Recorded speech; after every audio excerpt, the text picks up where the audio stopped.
बाद हजरत अली ने एक शादी किया एक तंदुरुस्त औरत से, फिर उससे हजरत अब्बास पैदा हुए। जैसे फातिमा ने कहा था वैसे वो पैदा हुए।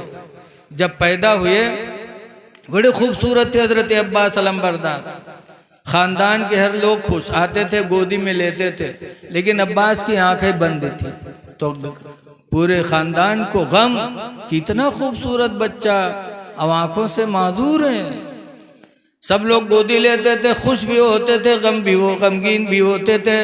इतने में हजरत इमाम हुसैन भी अपने भाई को गोदी में लेने के लिए गए, और इमाम हुसैन ने जैसे अब्बास अलमबरदार को गोदी में लिया, जैसे अब्बास को हुसैन की खुशबू मिली, वैसे अब्बास ने आंखें खोल दी।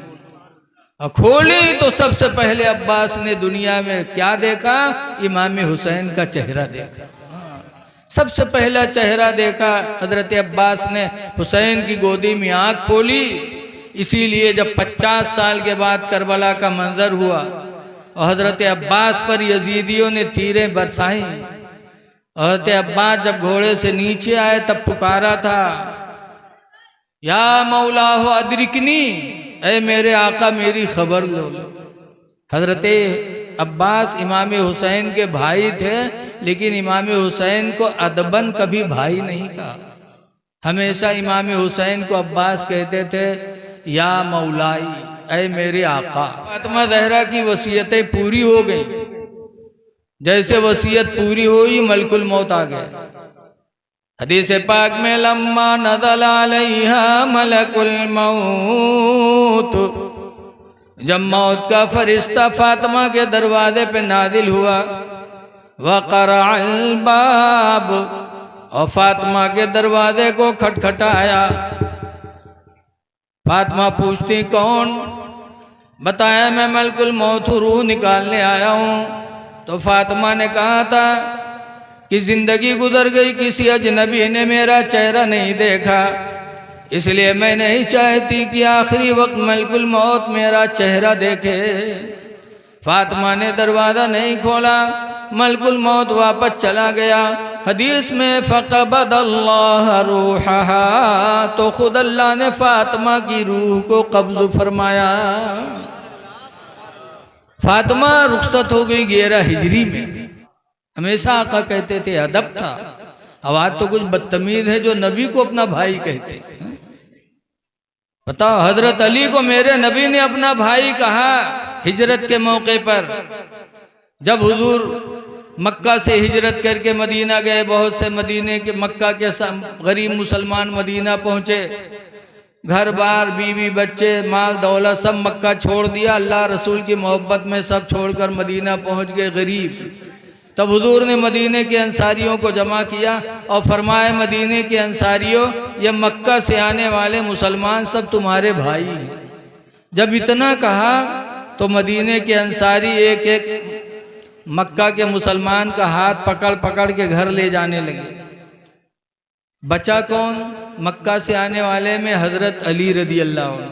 हजरत अली को किसी अंसारी ने अपना भाई नहीं बनाया। जब सब मक्का के मुसलमानों को मदीने के अंसारियों ने अपना भाई बना बना के लेके चले गए, हजरत अली अकेले बचे।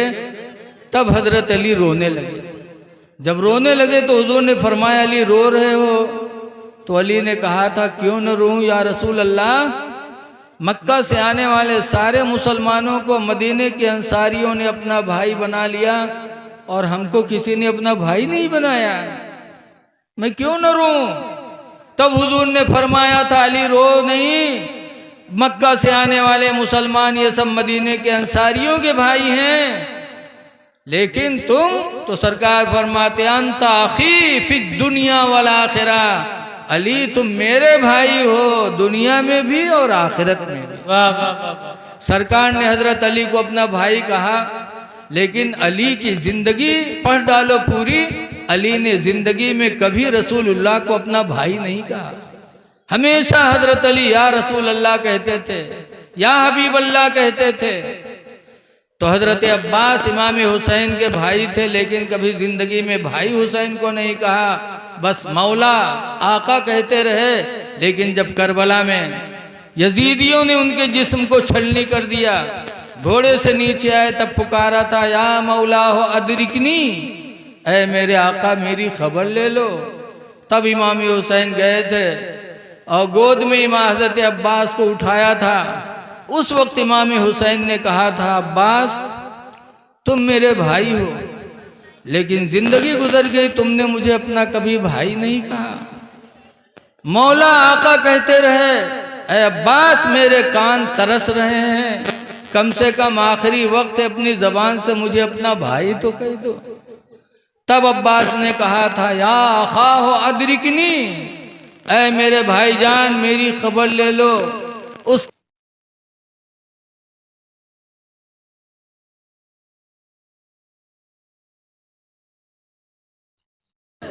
कि जिसकी गोद में अब्बास ने आंखें खोली थीं, आज उसी की गोद में अब्बास की आंखें हमेशा के लिए बंद हो रही हैं। और उसके बाद जिस्म से रूह निकल गई, इमाम हुसैन की गोद में शहीद हो गए। इन्ना लिल्लाहि व इन्ना इलैहि राजिऊन। इससे अकीदा रखो कि 50 साल के बाद क्या होने वाला था, वो नबी की बेटी 50 साल पहले मदीने में खबर देगी, और जो दिया वो हुआ। तो नबी का इल्म गैब तो है ही है, अल्लाह ने नबी के वसीले से नबी की औलादों को भी इल्म गैब अता फरमा दिया। इसलिए लोगों अपना अकीदा अच्छा रखो। बस कुरान का तर्जमा, आयत का तर्जमा सुन लो। अल्लाह फरमाता है, क़द अफ़लहल मोमिनून, ईमान वाले कामयाब हो गए। आप लोग बहुत खुश हुए कि हम लोग कामयाब हैं, लेकिन आगे शर्त लगी, क्या? कौन ईमान वाले कामयाब हैं? अल्लाह फरमाता, अल्लज़ीना हुम फ़ी सलातिहिम ख़ाशिऊन, वो ईमान वाले कामयाब हैं जो अपनी नमाज़ों में खुशू किया करते हैं।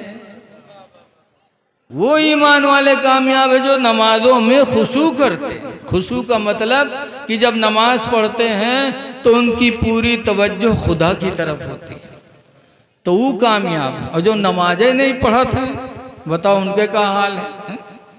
कुरान ने शर्त लगा दिया, लिहाजा ईमान वालों अपने नसीब पे नाज करो कि अल्लाह ने आपको ईमान वाला बनाया है, इसलिए नमाज को पढ़िए और नमाज में अपने रब की तरफ पूरी पूरी तवज्जो रखिए, खुशू खुजू करिए। लेकिन आज लोग नमाज भी पढ़ते हैं और पूरे मस्जिद के मुआयनों की हकरत। देखो करिए यार, वहाँ पढ़ो करिए नमाज। हमें यह खन्नापुरवा में यह बहुत पहले की बात है, जब बिजली नहीं रहा है, एक दिन हम ईशा की नमाज पढ़त रहा और 2 रकात पढ़ाए, मोमबत्ती जलत रहा, मोमबत्तियाँ जल के ख़त्म हो गए, बुझाए गए बंधेरा मस्जिद में। तीसरी रकात में जब हम सजदम गए तो पहला सजदा जब किया और सर उठावा तो देखा उजियर, खैर उजियर रहा, नमाज पढ़ लें। ख़त्म जब हो गया तो हम पूछा, यार देखा आगे बैटरी जले, तो हम कहे नहीं बैटरी को जले इसो। तो एक हाजी साहब कहें कि माँ साहब जब मोमबत्तियाँ बुझाए गए रहे तो जब हम सजदे में पहुँचे तो हमें ढूंढ के जलाए दिया रहे। हम कहें जा यार तुम नमाज पढ़ता रहो कि बैटरी ढूंढत रहा यार नमाज में, बता ई में नमाज पढ़ा था। वो ईमान वाले कामयाब हैं जो अपनी नमाजों में खुशू करते हैं। खुशू करिए, पूरी तवज्जो खुदा की तरफ रखिए। और आगे अल्लज़ीना हुम लिज़्ज़कात फ़ाइलून, और वो ईमान वाले कामयाब है जो अपने मालों की ज़कात अदा किया करते हैं। सिर्फ ईमान वाले होकर के कामयाब नहीं हो सकते। कामयाब होना है ईमान वालों को तो नमाज भी पढ़नी है, अपने माल की ज़कात भी देनी। अल्लाह ने शर्त लगा दी। दुआ है कि अल्लाह तबारक व तआला हमको आपको ईमान कामिल नसीब फरमाए और उसी ईमान पर अल्लाह साबित कदम रखे। मेहमान बहुत हैं, अल्लाह इन्हीं चंद बातों को अपने जनाब में कबूल। रो रो करके हज़रत अली की ज़िंदगी की दुआ मांगने लगे। पता चला हज़रत उमर रदी अल्लाह अन्हु ने हज़रत अली का एहसान माना कि जो चीज़ नहीं जानते थे वो हज़रत अली ने अमीरुल मोमिनीन को बता दिया। एहसान माना। और एक मिसाल नहीं, एक मिसाल और है। हज़रत उमर फारूक आज़म रदी अल्लाह ताला अन्हु अमीरुल मोमिनीन थे। एक औरत के पेट में हमल था, हजरत उमर की बारगाह में हाजिर हुई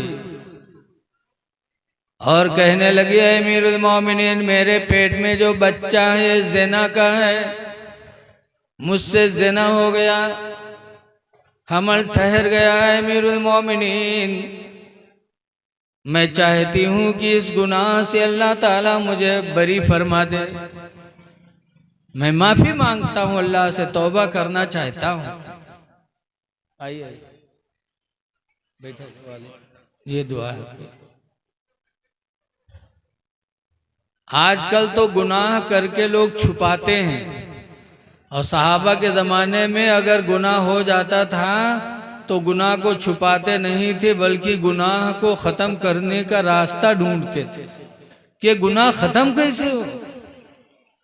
उस औरत ने कहा, अमीरुल मोमिनीन, मैं आपके बारगाह में आई हूँ, इस गुनाह से मैं कैसे पाक हूँ।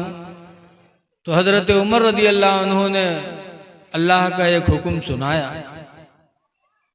उन्होंने सुनाया, कहा सुनो, अल्लाह का फरमान है, अश्शैख़तो वश्शैख़ो, शादीशुदा औरत और शादीशुदा मर्द, शादी होने के बाद अगर कोई ज़िना में पकड़ जाए, शादी से पहले ज़िना में पकड़ा जाए, तो कुरान कहता है, ज़ानियतो वज़्ज़ानी फ़जलिदू कुल्ल वाहिदिम मिनहुमा मियता जल्दा, कि ज़िना कराने वाली, ज़िना करने वाले अगर शादी से पहले मिले तो उनको 100 कोड़ा मारो। अल्लाह अल्लाह। और अगर शादी के बाद ज़िना हो जाए, जैसे बहुत से मनहूस है, घरे मेहरुआ है, दूसरे घरे परे रहा था, इतने बड़े बेगैरत होते हैं, उनको कोई हया शर्म नहीं।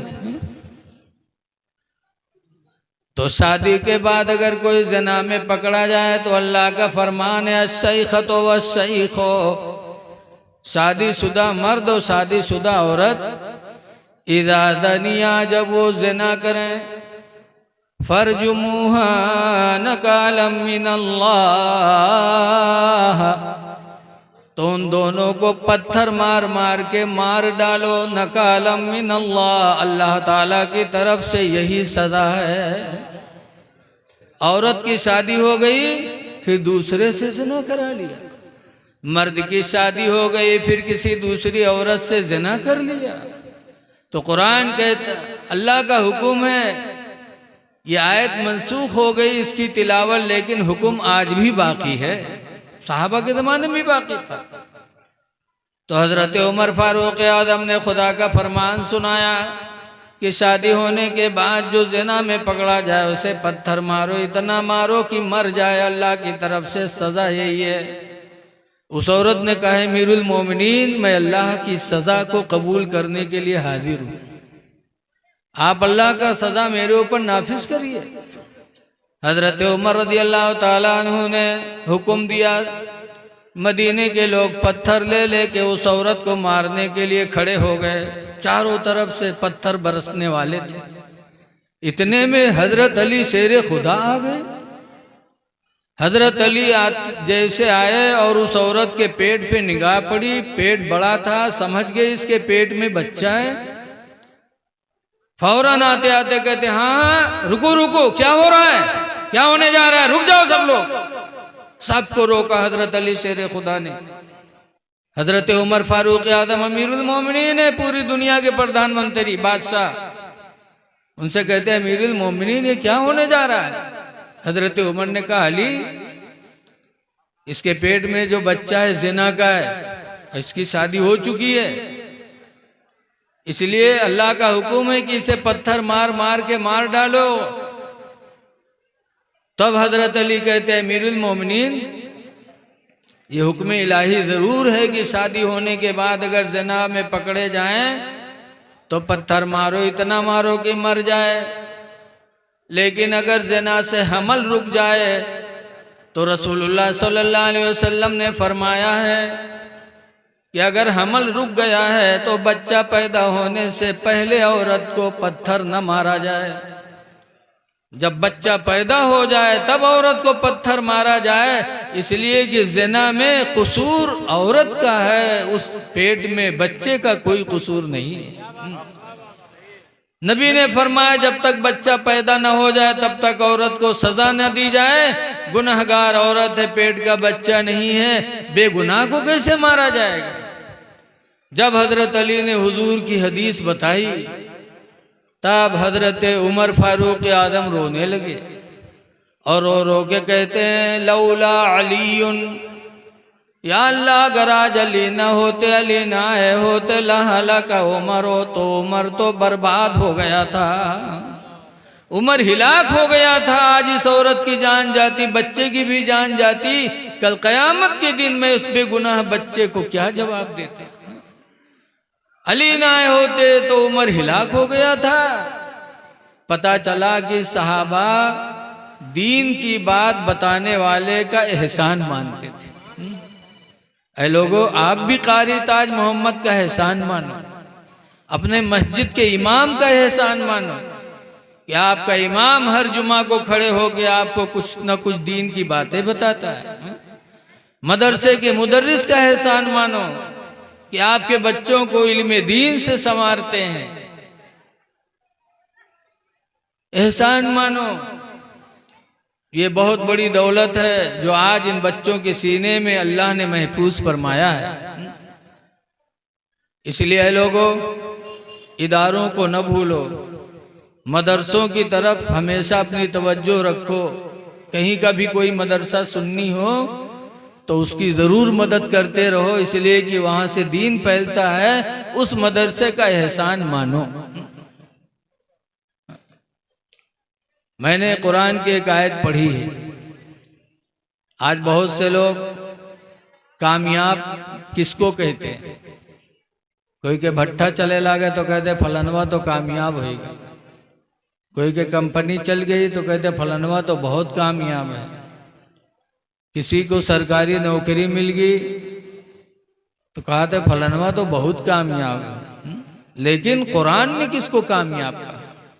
अल्लाह ने किसको कामयाब कहा है? जिसको कुरान कामयाब कह दे, मेरा खुदा कामयाब कह दे, कामयाब वही माना जाएगा।